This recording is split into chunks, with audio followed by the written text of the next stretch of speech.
So hello everyone, welcome to एसएप academy. आज हम लोग क्लास 10th यानी साइंस क्लास 10th की साइंस का पहला चैप्टर, केमिस्ट्री का पहला चैप्टर जो है कि मेटल्स एंड नॉन मेटल्स। क्या है भाई? चैप्टर का नाम है मेटल्स एंड नॉन मेटल्स। बहुत ही इंपॉर्टेंट चैप्टर है, बहुत ही इंटरेस्टिंग चैप्टर है। इस वाले चैप्टर से बहुत ही थोड़े एप्लीकेशन लेवल वाले क्वेश्चंस पूछे जा सकते हैं।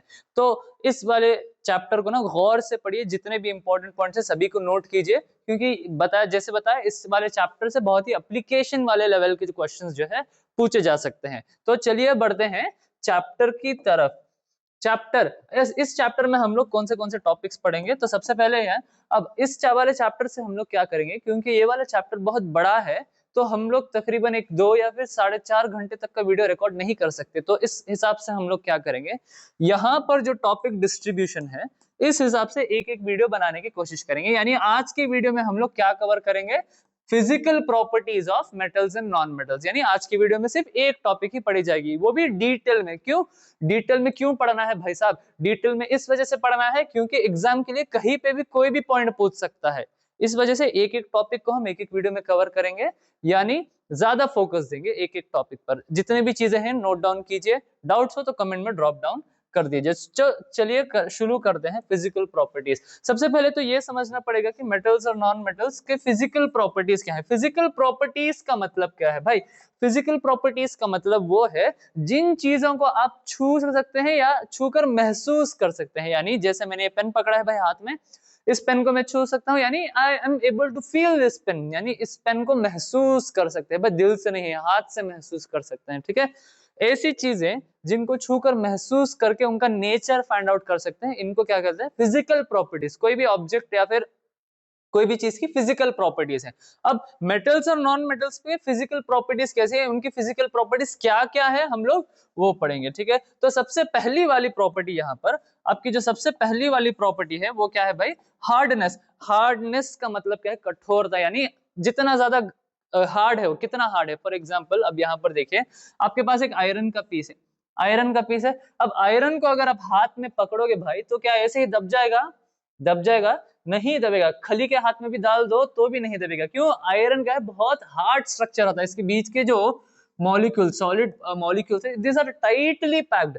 टाइटली पैक्ड होने का मतलब क्या है? इजीली इसको ब्रेक करना पॉसिबल नहीं है। तो इस वाली प्रॉपर्टी को हम लोग क्या कहते हैं? हार्डनेस। यानी the resistance, resistance offered by a substance. किससे सब्सटेंस ऑफर करती है? अगेंस्ट कटिंग और स्क्रैचिंग। यानी आयरन की पीस पे आपको स्क्रैच डालना है तो भी बहुत ज्यादा फोर्स या फिर बहुत शार्प ऑब्जेक्ट से स्क्रैच डालना है।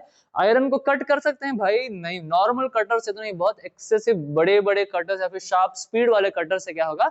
कट कर सकते हैं। यानी ये जो मेटल्स है, मेटल्स का नेचर जनरली क्या होता है भाई? मेटल्स का नेचर जो है जनरली है हार्ड। अब यहाँ पर एंट्री लेता है एक चीज जिसको हम लोग कहते हैं भाई एक्सेप्शन। क्या कहते हैं?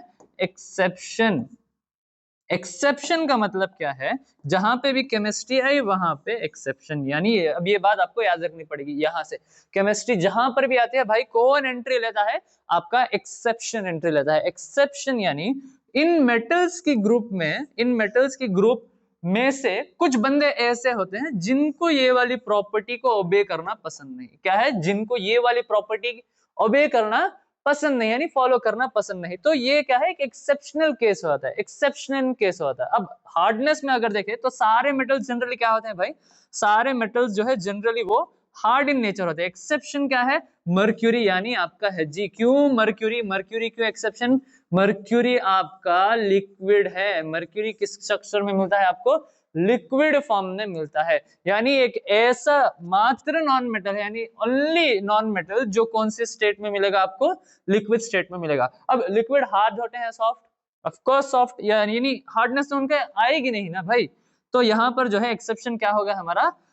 मर्क्यूरी। अब यहाँ पे और दो एक्सेप्शन आते हैं। तो पहला वाला एक और एक्सेप्शन क्या होगा आपका? सोडियम। ठीक है, आपका एक और एक्सेप्शन है सोडियम। क्यों सोडियम? बताता हूं। एक और एक्सेप्शन भी है, दैट इज पोटेशियम। एक और भी आता है, और एक और क्या है भाई? लिथियम। अब ये तीन जो मेटल्स हैं, ये तीनों जो मेटल्स हैं, रहते तो ये सॉलिड के फॉर्म में है, रहते तो ये सॉलिड के फॉर्म में है, बट आप इनको इजीली कट कर सकते हैं, यानी सॉफ्ट सॉलिड्स हैं। कैसे? अब छुरी उठाओगे या फिर अपना नाइफ उठाकर अगर पोटेशियम या फिर सोडियम को कट करने की कोशिश करोगे तो इजीली कट हो जाएगा। क्यों? सॉलिड स्टेट में होने के बावजूद भी क्या है, इनकी हार्डनेस जो है कम है, यानी सोडियम और पोटेशियम क्या है, एक्सेप्शन है किसके लिए, हार्डनेस, यानी these are soft metals. Metals क्या है, ये सॉफ्ट, आप इनको नाइफ से भी इजीली जो है कट कर सकते हैं। बढ़ते हैं नॉन मेटल्स की तरफ। भाई नॉन मेटल्स जनरली क्या होते हैं, नॉन मेटल्स का जो नेचर है generally it is soft. General इनका नेचर क्या है भाई, सॉफ्ट। एग्जांपल अगर नॉन मेटल का ले ले, कैसे सॉफ्ट होते हैं, अब एग्जांपल ले ले ऑक्सीजन का, नाइट्रोजन का। नाइट्रोजन क्या है, गैस के फॉर्म में रहती है। ऑक्सीजन भी कौन से फॉर्म में रहती है भाई, ऑक्सीजन कौन से फॉर्म में रहती है, ऑक्सीजन भी जो है गैस फॉर्म में रहती है। अब कोई ऐसा नॉन मेटल जो कि हार्ड है, जी वो है आपका डायमंड। अब ये डायमंड क्या है, अगर आपको पता ना हो, ये डायमंड क्या है, it is a form of carbon. क्या है, it is a form of carbon, यानी जमीन के नीचे कार्बन जो मॉलिक्यूल्स है, अगर उनको हाई प्रेशर या हाई टेम्परेचर में दे तो सारे कार्बन मॉलिक्यूल्स मिलके क्या बना देंगे भाई, आपका डायमंड। और ये एक्सेप्शन क्यों है, सारे नॉन मेटल जो जनरली सॉफ्ट होते हैं, सॉफ्ट यानी कुछ गैसेस के फॉर्म में रहते हैं, कुछ लिक्विड के फॉर्म में रहते हैं, इस वजह से ये ज्यादा हार्ड नहीं होते। तो नॉन मेटल्स क्या है, जनरली सॉफ्ट है यानी हार्ड नहीं है। एक्सेप्शन क्या है यहाँ पर, आपका डायमंड। और याद रखिए ये जो डायमंड है, this is the hardest molecule. क्या है भैया, हार्डेस्ट मॉलिक्यूल, सबसे स्ट्रॉन्गेस्ट मॉलिक्यूल है। कौन सा आपका जो ये सॉरी एलिमेंट, कौन सा, डायमंड आपका जो है सबसे हार्डेस्ट एग्जिस्टिंग एलिमेंट है। क्यों, डायमंड को आप इतनी आसानी से तोड़ नहीं सकते कभी। डायमंड ना ये मेटल से भी ज्यादा हार्ड रहता है, ठीक है। तो नॉन मेटल्स वाले केस में आपका एक्सेप्शन क्या हो गया, वो है आपका डायमंड। यानी डायमंड क्या है, basically it is a form of carbon. Diamond क्या है, it is a form of carbon, ठीक है। चलिए अब कार्बन तो आपको पता है, कार्बन तो नॉन मेटल है ना भाई। कोई ये सोच रहा है कार्बन तो मेटल है, भाई ये गलत है। कार्बन क्या है, नॉन मेटल है। नॉन मेटल का फॉर्म क्या होगा आपका, डायमंड, ठीक है। चलिए नेक्स्ट प्रॉपर्टी है लस्टर। लस्टर का मतलब क्या है, the ability of metals to reflect light due to which they have shiny surface. यानी लस्टर का मतलब क्या है, अगर कोई भी मेटल के सरफेस पर तुम लाइट डालोगे तो वो लाइट क्या करेगा भाई, रिफ्लेक्ट करेगा। रिफ्लेक्ट करने की वजह से यहाँ पर क्या होता है, मेटल का सरफेस जो है वो शाइनी हो, यानी चमकदार। कैसा हो जाता है भाई, चमकदार। क्यों चमकता है, क्यों, वो यहाँ पे क्या कर रहा है, लाइट को रिफ्लेक्ट कर रहा है। किसको रिफ्लेक्ट कर रहा है, लाइट को रिफ्लेक्ट कर रहा है। तो चलिए देखते हैं कि मेटल्स आर लस्ट्रस, यानी हर आपका जो मेटल है, जितने भी आपके मेटल हैं सभी लस्ट्रस है, यानी सभी शाइनी है। कैसे, फॉर एग्जांपल अगर आप आयरन का एग्जांपल ले ले, अगर आयरन का ऊपर अगर आप लाइट डालोगे तो वहां पे लाइट जो है रिफ्लेक्ट होगा। रिफ्लेक्ट होने की वजह से क्या होगा, आयरन का कुछ पार्ट पे ऐसे व्हाइट यानी वो क्या करेगा, शाइन करेगा। कोई भी मेटल आप ले ले, कोई भी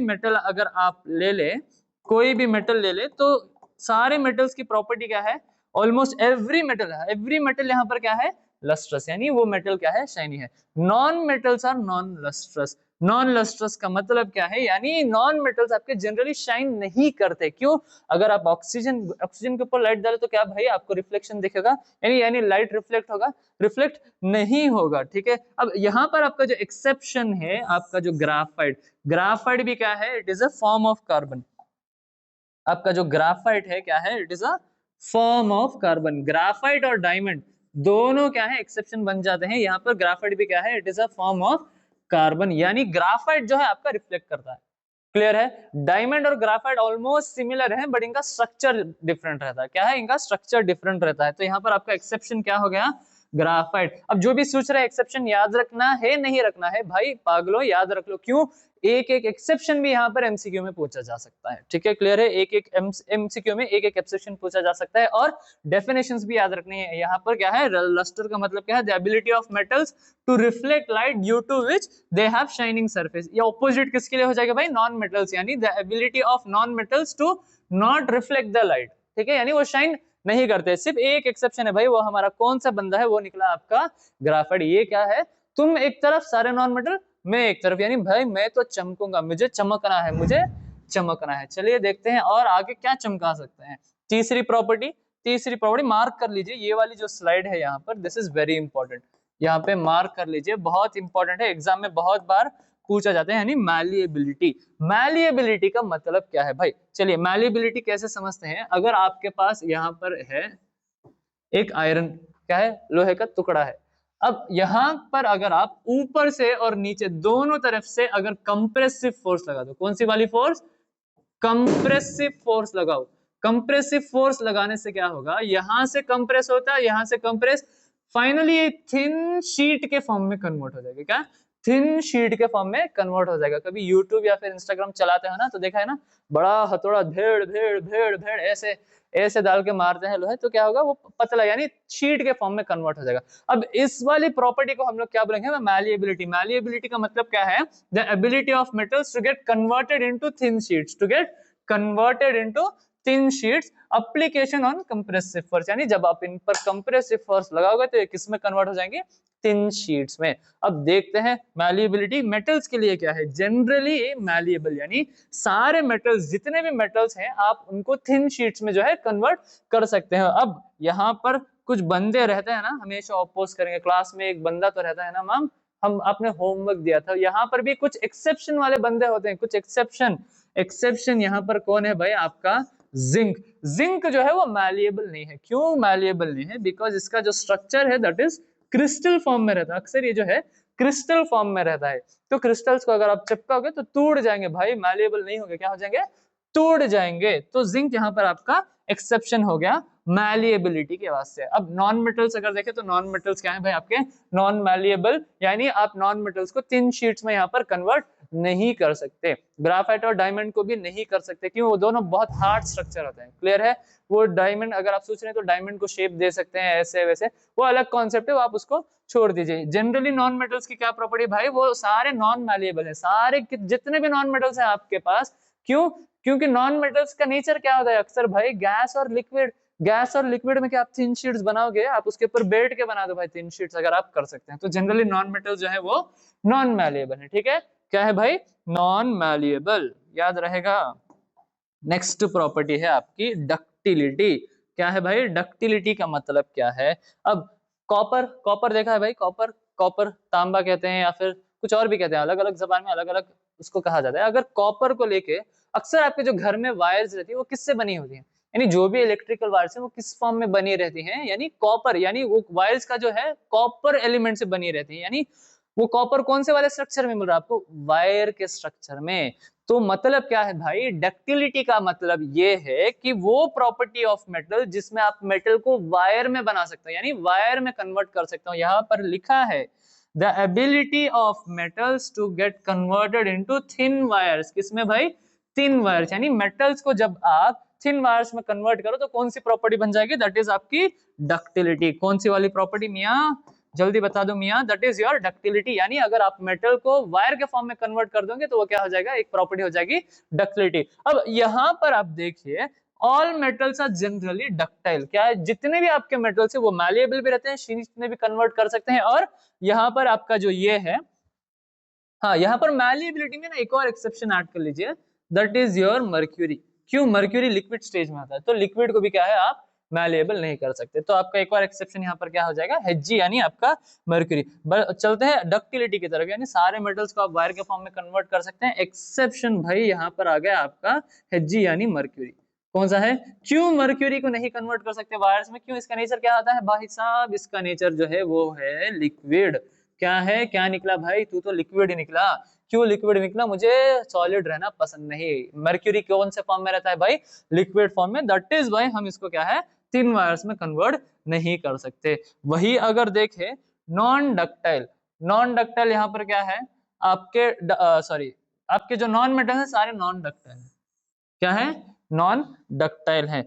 एक्सेप्शन यहाँ पर आपका आता है भाई, एक्सेप्शन क्या है, नॉन मेटल्स में एक फॉर्म ऑफ कार्बन है, ठीक है।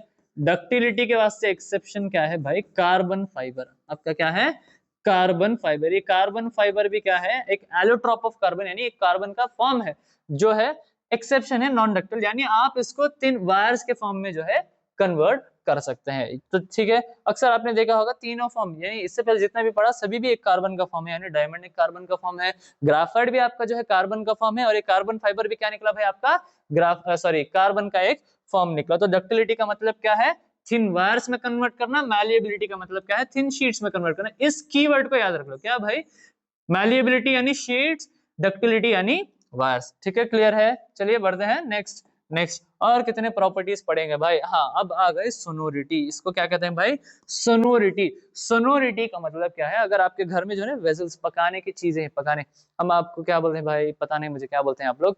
अगर आप कोई भी पकाने वाली धातु, एल्यूमिनियम के जो वेसल्स हैं, अगर आप उसको नीचे पटकोगे तो आवाज आएगा छन छन छन छन छन छन छन, ऐसे आवाज आता है कंटिन्यूअसली। यानी ये क्या करते हैं? एक रिंगिंग साउंड बनाते हैं। कैसा साउंड? Ringing sound. या फिर कुछ ना कुछ आवाज बनाते हैं। मेटल को टक मारो भाई, आवाज आएगा। ये तो मेटल नहीं है, बट अगर मेटल को मार के देखो ना तो वहां पे क्या आएगा? एक आवाज आएगा। तो इस एबिलिटी को हम लोग क्या कहते हैं? सोनोरिटी। यानी the ability of metals to virtue which it produces ringing sound. भाई क्या प्रोड्यूस करता है वो? Ringing sound. अगर लोहे को लेके ना, लोहे के जो खटोरी या फिर ग्लास आते हैं उसको लेके नीचे पड़ेगा, छन छन छन छन, क्या रिंगिंग साउंड है वो, थोड़ा रिंगिंग टाइप का साउंड है। यानी वो प्रॉपर्टी जिसमें रिंगिंग साउंड प्रोड्यूस होती है उसको हम लोग बोलेंगे भाई सोनोरिटी। व्हेन स्ट्रक, यानी स्ट्रक का मतलब है टक टक, ऐसे मार के देखो तो भी क्या आएगा? टंग टंग आवाज आएगा। कैसे आएगा? टंग टंग वाला आवाज आएगा। अब आपके जितने भी मेटल्स हैं सारे सोनोरस हैं। क्या है भाई? सारे जितने भी मेटल्स हैं आपके वो सब क्या है? सोनोरस। यानी ये सब अगर आप इनको मारे या पटके तो इसमें रिंगिंग साउंड आपको आएगा ही आएगा। तो सारे मेटल्स आपके क्या है? सोनोरस है। सारे नॉन मेटल्स क्या है? Non sonorous. क्या है भाई? Non sonorous. यहाँ पर कोई एक्सेप्शन नहीं है। तो चलिए नेक्स्ट है इलेक्ट्रिकल कंडक्टिविटी। मार्क कर लीजिए, जरूरी है।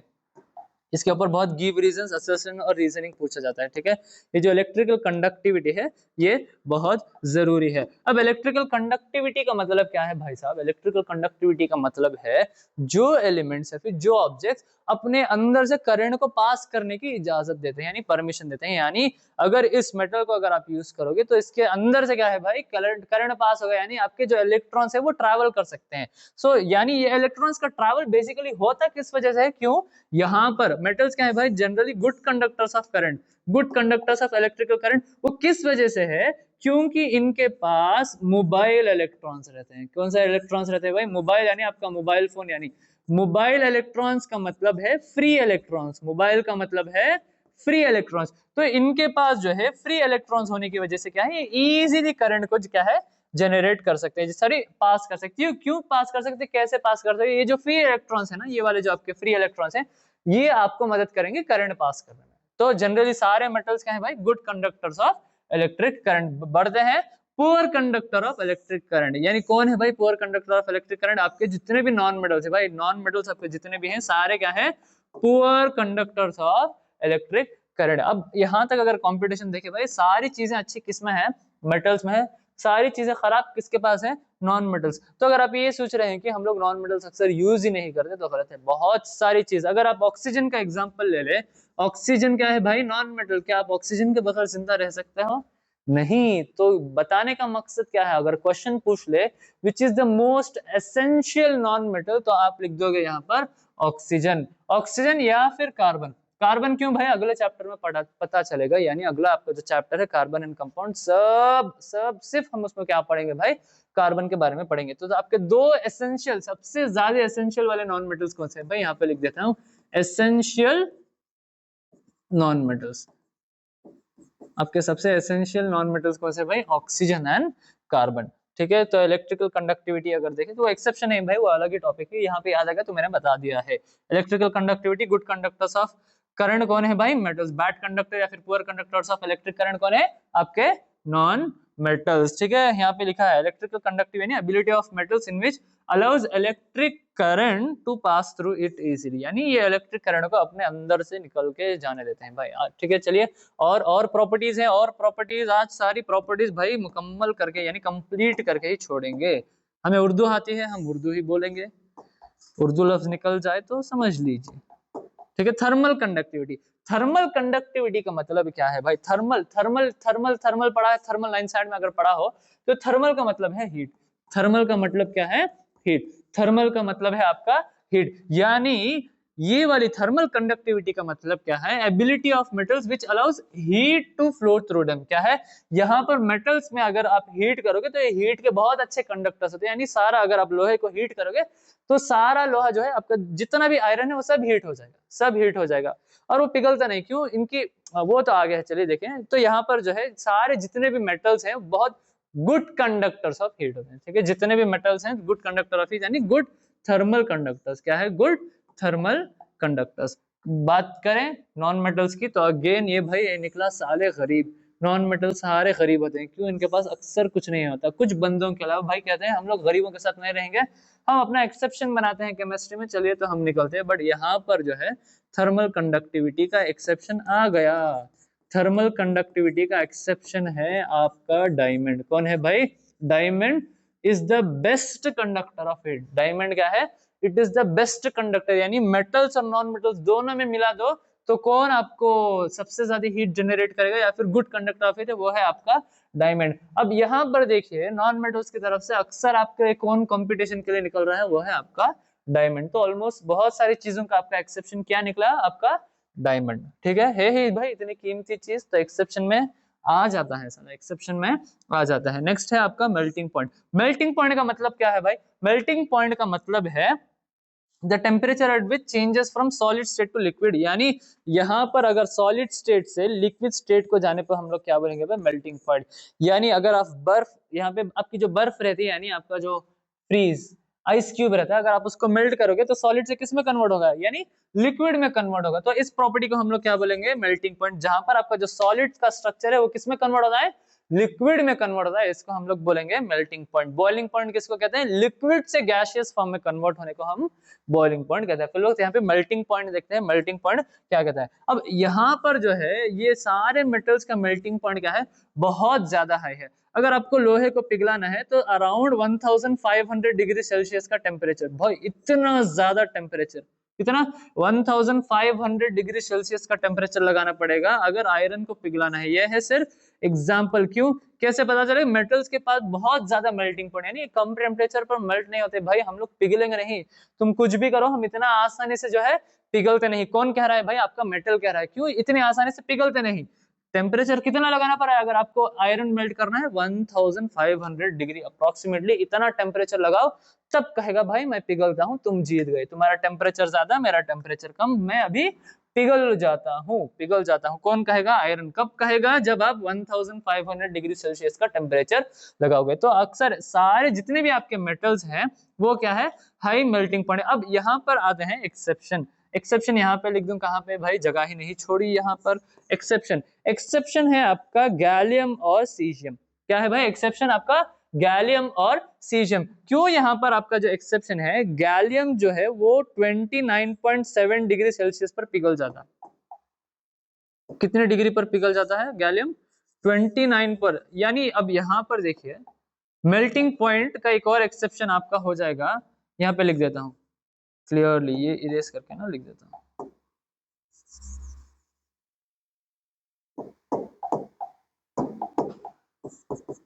एक्सेप्शन एक तो है आपका पहला मर्क्यूरी। क्यों? मर्क्यूरी ऑलरेडी लिक्विड स्टेट में रहता है। भाई हम तो लिक्विड है, हमें पिघलाओ मत, हम पहले ही पिघले हुए हैं। कौन कहता है भाई? मर्क्यूरी। तो एक हो गया आपका मर्क्यूरी। इसके बाद आपका एक और एक्सेप्शन क्या होगा? वो है गैलियम, एक और है सीजियम। इसको हम लोग क्या बोलेंगे भाई? गैलियम और सीजियम। अब यहाँ पर ये जो गैलियम है ये ऑलमोस्ट 29.7 डिग्री यानी रूम टेम्परेचर से थोड़ा ज्यादा। मर्क्यूरी जो है वो लिक्विड रहता है, यहाँ पर देख ले, मर्क्यूरी जो है वो लिक्विड स्टेट में रहता है और 25 डिग्री। 25 डिग्री का मतलब क्या है? यहाँ पर जो है आपका रूम टेम्परेचर है। बढ़ते हैं गैलियम। गैलियम जो है वो थोड़ा ज्यादा यानी 29.7 अप्रोक्सीमेटली 29.7 डिग्री का टेम्परेचर अगर हो तो ये गैलियम जो है वो पिघल जाता है, यानी सॉलिड स्टेट से किस में कन्वर्ट हो जाएगा भाई? लिक्विड स्टेट में कन्वर्ट हो जाएगा। और ये जो सीजियम है इससे भी थोड़ा कमजोर है, यानी 28.3 डिग्री सेल्सियस। कितना टेम्परेचर? अगर इतना टेम्परेचर सीजियम को लगाओगे तो ये भी जो है पिघल जाएगा। अब ये जो गैलियम है कितने डिग्री पर मेल्ट हो रहा है भाई? कितने डिग्री? 29.7। अब नॉर्मल ह्यूमन बॉडी का टेम्परेचर कितना रहता है? अब यहाँ पर अगर कंसिडर करो एक, ठीक है, यहाँ पर अगर इंसान का हाथ अगर कंसिडर करो, यानी ह्यूमन बीइंग का जो हाथ है भाई, हाथ 2.5 किलो का हाथ, अगर आप इसको कंसिडर करो तो ह्यूमन बॉडी का टेम्परेचर कितना होता है जनरली? 37 डिग्री नॉर्मल एवरेज, यानी जब आपको बुखार नहीं रहती नॉर्मल टेम्परेचर कितना रहता है? 37 डिग्री। यानी गैलियम को मेल्ट करने के लिए कितना टेम्परेचर चाहिए? 29.7 डिग्री। यानी अगर यहाँ पर आप रख दोगे आपका गैलियम तो ये जो गैलियम है ना आपके हाथ पर ही पिघल जाएगा। किस पर? हाथ पर ही पिघल जाएगा। ये करने की कोशिश मत कीजिए। पिघल जाता है क्यों? हाथ का टेम्परेचर ज्यादा है। ऐसा करोगे तो आपके हाथ में ना इतना बड़ा छेद पड़ जाएगा, ऐसे मत करो, ठीक है, क्लियर है। ये सिर्फ समझाने के लिए कि गैलियम का melting point human body temperature से भी कम है, यानी और कम टेम्परेचर में जो है वो सॉलिड से लिक्विड में कन्वर्ट होता है। तो यहाँ पर जो भी आपके नॉन मेटल्स हैं वो क्या है, लो मेल्टिंग पॉइंट, यानी कम टेम्परेचर में सारे पिघल जाते हैं, यानी एक ऐसे करो पिघल जाएंगे, यानी कम टेम्परेचर अप्लाई करो तो पिघल जाएंगे। अब कहता है डायमंड भाई हम सबसे अलग हैं, हम क्या है, सबसे अलग हैं, हम इतनी जल्दी नहीं पिघलते। ये क्या है, कम हीट पर नहीं पिघलता, इसको इतनी हीट पिघलता ही नहीं भाई, इसको तो पिघलना बहुत मुश्किल है। तो आपका एक्सेप्शन क्या निकला भाई, डायमंड नहीं पिघलेगा साला। कौन नहीं पिघलेगा, आपका डायमंड नहीं पिघलेगा। चलिए बढ़ते हैं नेक्स्ट। सारी प्रॉपर्टीज तो खत्म हो गए, सारी प्रॉपर्टीज तो देख लिया कि खत्म हो गया। अब बढ़ते हैं physical properties, physical sorry important, यहाँ पर इसको बदला लीजिए, ये है आपके इंपॉर्टेंट टॉपिक, इंपॉर्टेंट पॉइंट्स, ये हो गए आपके इंपॉर्टेंट पॉइंट्स, यानी सारे फिजिकल प्रॉपर्टीज में जो हमने पढ़ा उसमें से कुछ इंपॉर्टेंट पॉइंट जो एमसीक्यू में पूछे जा सकते हैं वो ये है कि गोल्ड जो है आपका सबसे मैलिएबल मेटल है। यानी मैलिएबल का मतलब क्या है, 3 शीट्स में कन्वर्ट कर सकते हो। गोल्ड क्या है, सबसे ज्यादा मैलिएबल, यानी इसको कम गोल्ड में भी बहुत ज्यादा शीट्स आप बना सकते हो। तो गोल्ड क्या होगा भाई, आपको गोल्ड को किससे डिनोट करेंगे, एयू, आपका एयू क्या देगा, गोल्ड, ठीक है। एयू क्या है, सबसे ज्यादा मैलिएबल मेटल है। Platinum, platinum is the most ductile metal, platinum क्या है, मोस्ट डक्टाइल मेटल। देखिए originally as per property, as per physical property जो भी टेस्ट किया है उसके हिसाब से सबसे ज्यादा डक्टाइल यानी सबसे ज्यादा वायर फॉर्म में इजीली कन्वर्ट कौन हो जाएगा, या फिर सबसे लंबी लंबी वायर में कौन कन्वर्ट होगा, आपका प्लैटिनम। बट एनसीईआरटी के हिसाब से आपका आंसर क्या होना चाहिए, गोल्ड। गोल्ड क्या है, एनसीईआरटी के हिसाब से सबसे ज्यादा डक्टाइल है। ये प्लैटिनम क्यों बताना पड़ा, क्योंकि नॉलेज सही होनी चाहिए। यहाँ पर आपका क्या है, प्लैटिनम सबसे ज्यादा डक्टाइल एलिमेंट है, यानी सबसे ज्यादा वायर्स में कन्वर्ट करने में इजी रहता है। बट एनसीईआरटी के हिसाब से हमारा जवाब क्या होगा भाई, आंसर। तो अगर एग्जाम में पूछे तो लिखो कि एनसीईआरटी के हिसाब से अगर पूछे तो डक्टाइल, मोस्ट डक्टाइल एलिमेंट कौन सा है, आपका गोल्ड, जो कि है एयू। किससे डिनोट करते हैं, आपको गोल्ड को एयू से डिनोट करते हैं। Diamond is the best conductor of heat among all metals, metals and non metals, यहाँ पर ऐड कर लीजिए metals and non metals, metals and non metals, यानी डायमंड जो है सबसे ज्यादा जबरदस्त कंडक्टर है। किसका भाई, जबरदस्त भाई, ये थोड़ी बेस्ट, ठीक है, बेस्ट कंडक्टर है हीट का among all metals and non metals. सबसे बेस्ट कंडक्टर आपका कौन है, डायमंड, ठीक है, क्लियर है। सिल्वर नेक्स्ट है, silver is the best conductor of heat in case of metals. दोनों में अगर मिला तो बेस्ट कंडक्टर ऑफ हीट कौन निकला भाई, आपका डायमंड। सिल्वर जो है वो मेटल के केसेस में, सिल्वर जो है मेटल के केसेस में बेस्ट कंडक्टर ऑफ हीट है, यानी मेटल्स में सिर्फ कौन गुड कंडक्टर ऑफ हीट है, वो है आपका silver. Order of react electrical conductivity in case of metals, यानी आपका इलेक्ट्रिकल कंडक्टिविटी, सबसे बेस्ट इलेक्ट्रिकल कंडक्टिविटी किसकी हो जाएगी, आपकी सिल्वर, सेकंड है आपकी कॉपर, थर्ड है आपका गोल्ड और चौथा है आपका एल्यूमिनियम। अब इलेक्ट्रिकल कंडक्टिविटी यानी करंट कंडक्ट करने में हमको क्या है, आसानी होती है। अब यहाँ पर अगर आप देखें सिल्वर क्या आप वायर में यूज करते हैं, नहीं, कॉपर, हाँ कॉपर क्या है भाई, हम लोग यूज करते हैं इलेक्ट्रिकल कंडक्टिविटी। गोल्ड भाई, गोल्ड यूज करने लग गए तो कहीं गोल्ड ही खत्म हो जाएगा, तो गोल्ड क्या है हम लोग यहाँ पे यूज नहीं करते। और यहाँ पर क्या है, एल्यूमिनियम। अब ये जो एल्यूमिनियम है इसको हम लोग आउटसाइड द हर्ट, यानी जो बड़े बड़े इलेक्ट्रिक पोल्स रहते हैं ना उसमें यहाँ पे यूज कर सकते हैं, आउटसाइड द होम, घर के बाहर जितने भी आपके खंबे या फिर जितने भी आपके वायर्स है उसमें कौन सा यूज किया जाता है मेटल करंट के लिए, वो है आपका एल्यूमिनियम। और ये जो कॉपर है, कॉपर को हम लोग घर के अंदर इस्तेमाल करते हैं, इनसाइड होम, यहाँ पे लिखते हैं, यानी इनसाइड होम आपके जो इलेक्ट्रिक वायर्स रहते हैं वो किससे बनी रहते हैं भाई, कॉपर से बनी रहती हैं। तो ये वाला जो पेज है बहुत ही जरूरी है, एक एक एमसीक्यू भी बहुत पूछा जा सकता है, ठीक है, तो ये वाला पेज याद रखिएगा। बढ़ते हैं नेक्स्ट, एक एनसीईआरटी एक एक्टिविटी के हिसाब से हम लोग यहाँ पर समझते हैं। ये है आपका स्पिरिट लैम्प, क्या है, ये है आपका स्पिरिट लैम्प या फिर बर्नर। अब ये बर्नर का काम क्यों है भाई, ये जो आपको रॉड दिख रही है ये क्या है, मेटल वायर है। ये वाली जो रॉड है आपकी ये क्या है, एक मेटल वायर है। यहाँ पर हमने क्या कर दिया, फ्री एंड इसका तो एंड फ्री, यहाँ पर हमने क्या कर दिया, एक पिन लगा दी, क्या है, पिन लगा दी। और पिन के ऊपर ये जो येलोइश लेयर दिख रहा है ना, ये है आपका वैक्स, क्या है, ये है आपका वैक्स। वैक्स यानी मोम, जो मोमबत्ती कैंडल में रखती है ना, वो क्या है आपका वैक्स। अब जैसे ही हम इस मेटल पीस को हीट करेंगे तो यहाँ पर कुछ टाइम के बाद क्या हो जाएगा, ये पिन नीचे गिर जाएगी, ठीक है, ये पिन जो है यहाँ नीचे गिर जाएगी, फॉल डाउन, क्या भाई, पिन नीचे गिर जाएगी। क्यों गिर रही है वही समझना है, क्यों यहाँ पर तो मेटल को हीट कर रहे हैं बट ये क्यों पिघल रहा है, क्यों ये जो हीट है पूरे मेटल में जो है ट्रैवल कर रही है। कैसे भाई, यहाँ पर जो मोबाइल इलेक्ट्रॉन्स है वो हीट को भी ट्रांसपोर्ट करने में हेल्प करते हैं। तो एक पॉइंट पर हीट करने से हीट क्या है सारे मेटल पर जो है डिस्ट्रीब्यूट हो रहा है, जिस वजह से ये वाला वैक्स यहाँ पर पिघल रहा है। ये वाला वैक्स पिघलने से क्या है, आपकी जो पिन है वो नीचे गिर गए। यहां से दो चीज आपको पता चलती है, वो दो चीज आपको क्या पता चलती है। सबसे पहली क्वेश्चन क्या है, what do you observe after some time and does metal wire melt. यहां तक एक क्वेश्चन, ठीक है, यहां तक एक क्वेश्चन, वहां तक आपका बाकी का क्वेश्चन। हम लोग क्या ऑब्जर्व करते हैं, that heating the wire near the clamp after some time the pin falls. हमने देखा पिन फॉल क्यों होता है, this shows that the heat flows through the wire. Heat कहां से फ्लो करती है भाई, वायर से फ्लो करती है। वायर किससे बनी है, आपके मेटल से बनी है। क्यों मेटल, मेटल से क्यों पिघल रहा है, क्यों, मेटल्स क्या है गुड कंडक्टर्स ऑफ हीट, यानी सारे अपने जिस्म में जो है हीट को आसानी से फैला सकते हैं। तो यहाँ पर क्या है, मेटल हीट होने की वजह से उस पर जो वैक्स लगा था वो पिघल गया। वैक्स पिघलने से जिस पर वो नेल यानी जो पिन अटकी थी वो भी जो है नीचे गिर गए। एंड मेल्ट्स द वैक्स, ठीक है, वैक्स को भी मेल्ट किया। Further wire does not melt, यानी आप जितना भी हीट करते जाओ करते जाओ करते जाओ करते जाओ, वो जो मेटल की वायर है वो नहीं पिघलेगी। क्यों नहीं पिघलेगी भाई, क्यों, वो मेटल है।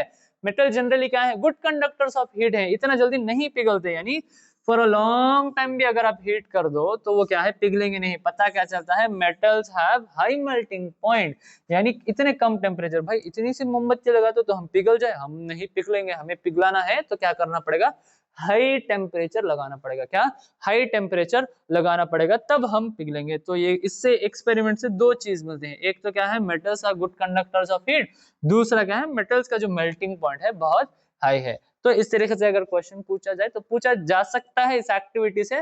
तो ये हो गया आपका आंसर, हमने यहाँ पर पहले से ही लिख दिया है। एक और एनसीईआरटी एक्टिविटी, एक और एनसीईआरटी भाई बहुत अच्छी किताब है, चलिए देखते हैं। अब इस वाले एक्सपेरिमेंट में क्या चल रहा है, ये है आपकी बैटरी, ठीक है, ये वाली है आपकी बैटरी, क्लियर। यहाँ पर बैटरी क्या है, एक सर्किट है, इलेक्ट्रिसिटी देखें तो पता चल जाएगा। यहाँ पर एक बल्ब, बल्ब वायर से कनेक्ट है, बल्ब यहाँ पे स्विच क्लोज्ड है बट यहाँ पर जो है एक ओपनिंग है, दीज आर क्लिप्स। अब यहाँ पर बल्ब को जलाना है, कैसे जलाना है, मतलब इन दोनों वायर्स को कनेक्ट करना है। यहाँ से करंट का पास होना जरूरी है, किसका पास होना जरूरी है, करंट का पास होना। अब करंट कैसे पास हो गया, तो इन दोनों को पास लाए। अब अगर यहाँ पर हम मेटल की पीस रख दे, क्या है, मेटल की अगर हम यहाँ पर पीस रख देते हैं, insert sample to be tested. अब यहाँ पर ये जो सैंपल है दैट इज मेटल पीस, यहाँ पर आपका जो सैंपल है वो क्या है, आपका मेटल पीस। मेटल पीस रखने से यहाँ पर क्या होता है, ये बल्ब जो है ग्लो कर देता है। What will happen to this bulb, ये चमक उठता है। भाई हम तो जल गए, कैसे जल गए, क्यों जल गए, यानी इसको क्या चाहिए, करंट, तो करंट मिल रहा है। यानी मेटल्स जो है वो करंट पास करने का काम भी करते हैं, यानी करंट मेटल के थ्रू पास हो सकता है। क्यों पास हो सकता है भाई, क्योंकि ये good conductors of electricity, mobile electrons क्या है यहाँ पर आपको करंट पास करने में हेल्प करेंगे, ठीक है। तो ये वाला एक्सपेरिमेंट में अगर यहाँ पे कोई भी मेटल रख के देख लो, एक्सेप्शन वाले को छोड़ के, तो यहाँ पर ये जो बल्ब जलेगा, क्यों, ये मेटल की पीस से जो है करंट पास हो सकता है। तो इस पर कैसे क्वेश्चंस पूछे जा सकते हैं। क्वेश्चन क्या है, विल द बल्ब ग्लो, हाँ भाई बल्ब क्या करेगा, ग्लो करेगा। बल्ब क्या चमक उठेगा, क्यों चमक उठेगा भाई, मेटल ने वहां पे उसको करंट दे दिया। व्हाट डज दिस इंडिकेट्स, ये क्या इंडिकेट करता है, this shows that electric current flows through the metal, यानी इलेक्ट्रिक करंट किसे, मेटल के अंदर से जो है इजीली ट्रैवल कर सकता है। चलिए नेक्स्ट पॉइंट, अगर यहाँ पर why are electric wires coated with PVC, PVC mark कर लीजिए, इंपॉर्टेंट क्वेश्चन। पीवीसी का मतलब है पॉलीविनाइल क्लोराइड, इसका मतलब क्या है, पॉलीविनाइल क्लोराइड, क्या है, पॉलीविनाइल क्लोराइड। अब ये पॉलीविनाइल क्लोराइड कहां पर यूज होता है, वायर्स के कोटिंग में यूज होता है। यानी आपकी जो कॉपर वायर है उसके ऊपर जो काला, हरा या फिर रेड जो भी कलर के रबर टाइप जो कोटिंग रहती है वो क्या होती है भाई, आपकी पॉलीविनाइल क्लोराइड। अब क्यों होती है, अगर किसी भी वायर में करंट दौड़ रहा हो तो वहां पे करंट होगा, करंट होगा। अगर आप उस वायर को ऐसे ही जाके पकड़ो ना, अब सपोज ये वायर है, ऐसे पकड़ो तो सारा जिस्म जल के राख हो जाएगा। यानी ऐसा करंट लगा भाई जिंदगी भर नहीं भूलोगे। तो इस कंडीशन है भाई, इंसान है तो इतनी इंसान में मस्ती होती है कि अगर वायर देखे तो जाके पकड़ेगा। तो इस कंडीशन यानी करंट ना मारने के लिए हम उसको किससे कोट करते हैं, पीवीसी से कोट करते हैं। पीवीसी से कोट क्यों करते हैं, क्योंकि ये बैड कंडक्टर ऑफ करंट होते हैं, इसके थ्रू जो है करंट पास नहीं हो सकता। किसके थ्रू, पॉलीविनाइल क्लोराइड। PVC और any other rubber like substance, rubber भी होता है, rubber like material is used because they are poor conductor of electric current, यानी इसके अंदर जो है यानी PVC और आपके रबर सब्सटेंस उसमें जो है करंट पास नहीं होता, इस वजह से सारे जितने भी वायर्स हैं हम लोग उसको इनसे कोट करते हैं ताकि करंट कहीं पे भी किसी को भी ना झटका सके। ठीक है, क्लियर है। नेक्स्ट, अब यहाँ पर शुरू करते हैं क्वेश्चंस की कहानी। कुछ मैं करूंगा, कुछ आप करेंगे। चलिए इसी रिश्ते को निभाते हैं, कुछ हम कुछ आप। पहला क्वेश्चन क्या कहता है, which metal is liquid at room temperature. भाई जल्दी बताओ कौन सा metal liquid at room temperature है, मर्क्यूरी। सिंपल आंसर क्या है, मर्क्यूरी क्या है, लिक्विड एट रूम टेम्परेचर है। Mercury metals are good conductors of heat because mercury जो है वो हीट का गुड कंडक्टर है। क्यों है भाई, पहला point, they have high melting point, they are malleable, they have free electrons that transfer heat energy, they are shining. अब हमें तो मतलब किसे है, electrical, they are good conductors of heat, यानी यहाँ पर ये जो हीट कंडक्ट कर सकते हैं। तो प्रॉपर्टी क्या है, मैलिएबल नहीं, ये भी नहीं, मेल्टिंग पॉइंट हाई है नहीं, भाई हमें हीट से लेन देन नहीं, यानी इसके जो इलेक्ट्रॉन्स हैं वो हीट को क्या करते हैं, ट्रांसफर करने में मदद करते हैं। यानी तो आपका करेक्ट आंसर क्या है, ऑप्शन सी। क्लियर है, यहाँ पर जो मर्क्यूरी के इलेक्ट्रॉन्स है वो हीट को ट्रांसफर करने में मदद करते हैं, तो मर्क्यूरी क्या है, गुड कंडक्टर ऑफ हीट है। इसके बाद अब यहाँ पर अगर देखें तो हमने यहाँ पे शॉर्ट लिस्ट किया, अगर एग्जाम में पूछे write the physical properties of metals and non metals, तो ये वाला टेबल देख लीजिए। Hardness, generally hard, generally soft. Lustre, metals जो है लस्ट्रस होते हैं, ये जो है नॉन लस्ट्रस है। मैलिएबिलिटी, मैलिएबिलिटी यानी थिन शीट्स में किसको कन्वर्ट कर सकते हैं, यानी मेटल्स मैलिएबल है, नॉन मेटल जो है वो नॉन मैलिएबल है, ये जो है नॉन मैलिएबल है। ये डक्टाइल होते हैं, ये नॉन डक्टाइल है, ये गुड कंडक्टर्स, ये बैड कंडक्टर्स, ये गुड थर्मल कंडक्टर्स, ये बैड थर्मल कंडक्टर्स, इनका मेल्टिंग पॉइंट ज्यादा, इनका मेल्टिंग पॉइंट कम। तो ये वाला जो है आपके सारे प्रॉपर्टीज कितने, 1 2 3 4 5 6 7 प्रॉपर्टीज हैं, physical properties of metals and non metals. तो इसको आप जो है याद रख लीजिए। आगे चैप्टर में ये सब सारे पॉइंट्स काम आएंगे भाई, ऐसा नहीं कि भूल जाना है, ठीक है, भूल जाना है। तीसरा question, the property of metals which allows them to be beaten into thin sheets. भाई शीट्स का मतलब क्या है, मैलिएबल। शीट्स का मतलब है मैलिएबल, तो प्रॉपर्टी क्या है भाई, मैलिएबिलिटी। आंसर क्या है आपका, मैलिएबिलिटी। बहुत सिंपल क्वेश्चंस दे रखे हैं भाई, किसी ने सिंपल क्वेश्चंस दे दिए हैं। Which is the metal known as most ductile. Most ductile metal हमने पढ़ा था, अगर इंपॉर्टेंट पॉइंट्स आते हैं तो आपका मोस्ट डक्टाइल क्या होगा, गोल्ड। ठीक है, आपका ऑप्शन नंबर सी जो है आपका डक्टाइल, मोस्ट डक्टाइल एलिमेंट होगा ये वाला। What is the reason electrical wires are coated with material like PVC. क्यों करते हैं भाई, डायरेक्टली आपका यहाँ पर क्या लिखा है, to insulate and prevent from electrical shorts, यानी करंट ना लगने से इनको क्यों है यूज करते हैं। तो आपका करेक्ट ऑप्शन है option C. The property by which metals produce sound, ये है आपका होमवर्क भाई, इतना सिंपल होमवर्क करके आ जाओ। साउंड को क्या कहते हैं, सोनोरिटी। अगर दिख रहा है तो सोनोरिटी हो जाएगा आपका correct answer. Next, which metal can be easily cut with a knife. भाई हमने पढ़ा एक्सेप्शन क्या है, नाइफ को किससे, पोटेशियम, सोडियम और लिथियम। यहाँ पर इन तीनों में से अगर कोई दिख रहा है तो उसको टिक कर दे। तो आंसर क्या है आपका, सोडियम। क्यों, इसको कट कर सकते हैं, किससे कट कर सकते हैं, cut with a knife. Knife भाई छुरी, छोरी नहीं, छुरी। नाइफ का मतलब है आपका चाकू, ठीक है, चाकू ऐसे काटते हैं, छुरी नहीं, छोरी नहीं, छुरी है यहाँ पर। लेट lead and mercury are poor conductors of. Lead और मर्क्यूरी किसके पुअर कंडक्टर्स है, अगर एक्सेप्शन पड़ा है तो जल्दी बता दीजिए, ये भी है आपका होमवर्क। बढ़ते हैं और कुछ क्वेश्चंस, भाई हमारे डिजाइनर साहब ने कुछ ज्यादा ही क्वेश्चंस दे दिए हैं। Which of the following metals expands on heating. Metals all, यहाँ पर हीट करने से मेटल्स एक्सपैंड करते हैं, कौन से वाले मेटल्स, कॉपर भी एक्सपैंड होता है, गोल्ड भी एक्सपैंड होता है, ऑल मेटल्स या नन। भाई यहाँ पर जितने भी मेटल्स हैं अगर सबको हीट करो, सब क्या करेंगे, एक्सपैंड, यानी उनके जो मॉलिक्यूल्स हैं वो एक्सपैंड करेंगे। ऑन हीटिंग मॉलिक्यूल्स एक्सपैंड होते हैं, तो यहाँ पर सारे मेटल्स जो है हीट करोगे तो सारे मेटल्स यहाँ पर एक्सपैंड होंगे, सारे मेटल्स जो है यहाँ पर आपके एक्सपैंड होते हैं। Why is sodium kept emerged in kerosene. ये वाला क्वेश्चन हम लोग करेंगे नेक्स्ट केमिकल प्रॉपर्टीज में, ठीक है, ये वाला क्वेश्चन हम लोग करेंगे नेक्स्ट केमिकल प्रॉपर्टीज में। अब यहाँ पर देखते हैं असर्शन और रीजनिंग। असर्शन और रीजनिंग, असर्शन क्या है, मेटल्स आर मैलिएबल, हमें ये तो पता है क्या है, मेटल्स मैलिएबल है। रीजन क्या है, they can be beaten into thin sheets, यानी अगर आप मेटल को थिन शीट्स में कन्वर्ट कर सकते हो तो उनको क्या कहेंगे, मैलिएबल। यानी रीजन क्या है, थिन शीट्स में कन्वर्ट कर रहे हो, इस वजह से ये क्या है, मैलिएबल, तो मैलिएबल हो जाएगा आपका assertion. Both A and B are true, R is the correct explanation of A, आपका ए और बी दोनों ट्रू है, A and B are true, but R is not correct, यानी रीजन गलत है, A is true R is false, यानी assertion correct reason false, assertion is false reason is correct. भाई यहाँ पर दोनों ही करेक्ट है, क्या है, दोनों ही करेक्ट हैं। कैसे करेक्ट है, वो मैलिएबल है, मैलिएबल होने की वजह से क्या है, उनको थिन शीट्स में, सॉरी थिन शीट्स में है, इस वजह से वो मैलिएबल है, यानी मेटल्स को हम लोग थिन शीट्स में कन्वर्ट कर सकते हैं, इसलिए सारे मेटल्स क्या है, मैलिएबल हैं। और क्वेश्चन क्या है, aluminium is used for making utensils. भाई यूटेंसिल्स का मतलब घर में पकाने वाला जो सामान है, आपके जो भी हैं कटोरी ग्लास ऐसे वैसे आपका जो वेजल्स है, सब किससे बनते हैं भाई, aluminium is used for making aluminium.